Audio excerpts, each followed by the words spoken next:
তো আজকে নতুন দোকানে বিরিয়ানি নিয়ে এসেছি, বুঝলে? দেখো বিরিয়ানি, নতুন দোকান থেকে বিরিয়ানি নিয়ে এসেছি। দোকানটা দেখালাম না, নতুন ভাইরাল দোকান, আমাদের পাশের জেলা বর্ধমান জেলা। তো সেখান থেকে নিয়ে এসেছি। এগুলো হচ্ছে 100 টাকা প্লেট বিরিয়ানি। দেখো বিরিয়ানি অবস্থা কি, চিকেন দিয়েছে। তো এই যে 1 প্লেট ঢালা হয়ে গেছে বিরিয়ানি। দেখি কি কি দিয়েছে, দেখি। চিকেন দিয়েছে আদেও?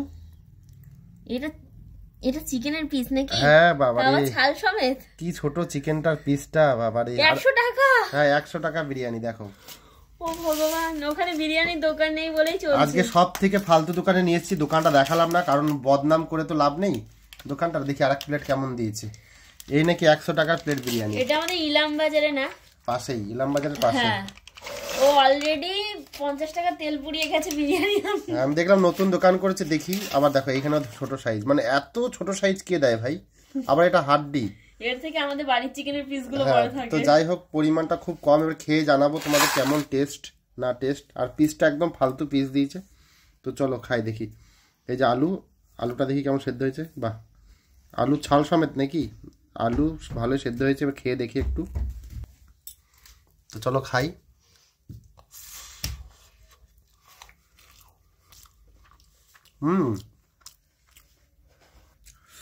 বাবা ঝাল তো বিরাট ঝাল। চলো একটু চিকেন ভেঙে দেখি। বাবা এইটুকু চিকেন আর কি করে খাবো? এই যে চিকেন একটু দিয়ে, একটু বিরিয়ানি দিয়ে মাখিয়ে।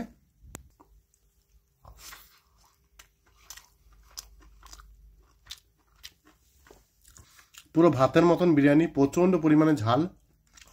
আর একটু আলু দিয়ে খাই।